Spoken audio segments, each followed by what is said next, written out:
Hello guys, welcome back to our channel SSC study one में, जिसमें आज हमारी पॉलिटी स्टार्ट होएगी रक्षक बैच की होमगार्ड 2025 यानी यूपी होमगार्ड 2025 के लिए। और क्लास 1 रहेगी आज हमारी, जिसमें हम संविधान सभा को पढ़ेंगे। बाकी इसमें आपको टॉपिक्स बता दिए गए हैं, जो कि मैं आपको नेक्स्ट वीडियो में बताने वाली हूँ। सारे टॉपिक कौन कौन से पढ़ेंगे बाकी की आज की क्लास को स्टार्ट करते हैं। तो देखिए, यहाँ पर क्लास 1 है हमारे, और यहाँ पर देखिए संविधान सभा का विचार किसने दिया था, तो हेनरी मैन द्वारा दिया गया था। ये ब्रिटिश शासक थे।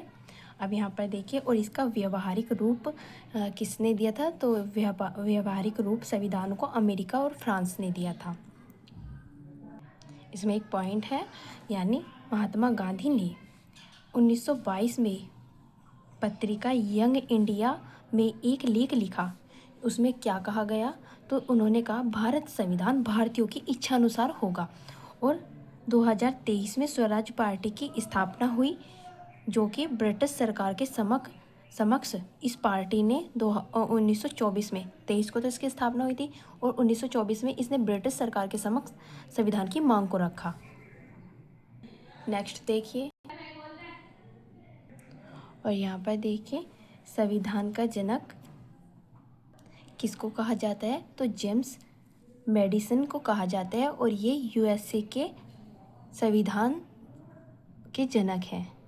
यानी अमेरिका के संविधान के जो जनक हैं, उन्हें ही संविधान का जनक कहा जाता है। और यहाँ पर देखिए संविधान की जननी किसको कहा जाता है, तो ब्रिटिश संविधान को संविधान की जननी कहा जाता है। भारत का संविधान का जनक कौन कहा जाता है, तो डॉक्टर भीमराव अंबेडकर को कहा जाता है। और यह इनको किसने कहा था, तो केवी राव द्वारा कहा गया था। यहाँ तो खाली था संविधान की जननी। अब यहाँ पर पूछा गया है भारत संविधान की जननी कौन है, मैडम भीकाजी कामा है। नेक्स्ट देखिए, संविधान सभा की मांग किसने की थी, तो बाल गंगाधर तिलक द्वारा की गई थी 1995 में। और जो बाल गंगाधर द्वारा मांग की गई थी वो कैसी थी, अनौपचारिक मांग थी, जो राजस्व विधेयक के मध्य से रखी गई थी।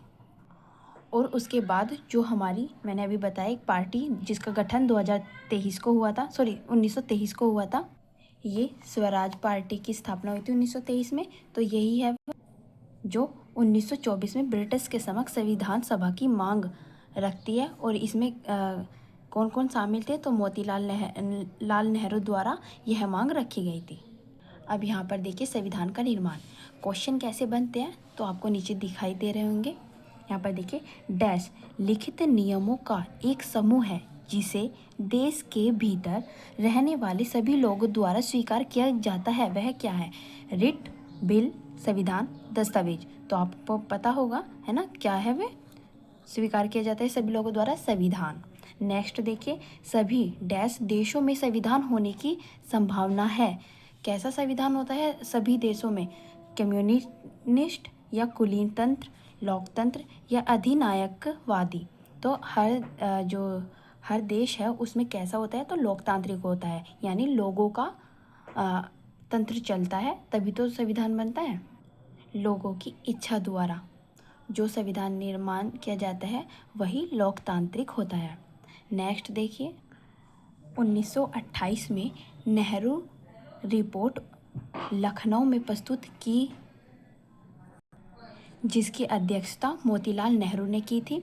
फिर 1934 में एम.एन. रॉय द्वारा सर्वप्रथम संविधान सभा की मांग की गई, और ये कौन सी मांग थी, औपचारिक। और जो बाल गंगाधर तिलक ने मांग की थी वो थी अनौपचारिक। ये दोनों आपको याद रखने हैं।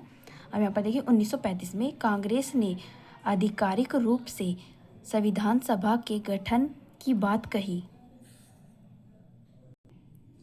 और 1936 में कांग्रेस ने लखनऊ अधिवेशन में नेहरू जी द्वारा मांगा। अब यहाँ पर देखिए अगस्त प्रस्ताव क्या आता है, उसके बाद अगस्त प्रस्ताव आता है, जो कि 8 अगस्त 1940 में आता है। और उस टाइम गवर्नर जनरल कौन था, तो लिनलिथगो था, जिसको बाद में वायसराय पद दे दिया गया। और यहाँ पर इसने यानी जो अगस्त प्रस्ताव है इसके द्वारा क्या कहा गया, इसमें इसमें संविधान सभा की मांग को स्वीकार कर लिया गया ब्रिटिश सरकार द्वारा। और पर ब्रिटिश सरकार ने शर्त रखी, क्योंकि उस टाइम सेकेंड वर्ल्ड वॉर चल रहा था, सेकेंड विश्व युद्ध चल रहा था, जिसमें उन्होंने ये मांग रखी कि पहले जो भी भारतीय लोग होंगे वह सेना में भर्ती होंगे, विश्व युद्ध में शामिल होंगे, उसके बदले हम आपका जो संविधान निर्माण है, संविधान की मांग है, उसको स्वीकार कर लेंगे। तो उन्होंने इस शर्त पर संविधान की मांग को स्वीकार किया। पर लेकिन इसमें क्या हुआ, यह कांग्रेस व मुस्लिम लीग के द्वारा रिजेक्ट कर दिया गया। और फिर इसके विरोध में क्या हुआ, इसके विरोध में व्यक्तिगत सत्याग्रह स्टार्ट हुआ, जिसमें पहले सदस्य कौन थे, आचार्य विनोबा भावे थे, और दूसरा सदस्य कौन था, पंडित जवाहरलाल नेहरू बने। सर ने आज की क्लास में इतना ही बताया है, क्योंकि समझाने में थोड़ा सर ने टाइम लिया था, तो इसीलिए अब हमारी कल नेक्स्ट क्लास होगी, उसमें मैं आपको बता दूंगी आगे क्या होगा। इससे आगे के टॉपिक बताएंगे सर, और इससे आगे का काम कराएंगे। बाकी थैंक यू सो मच।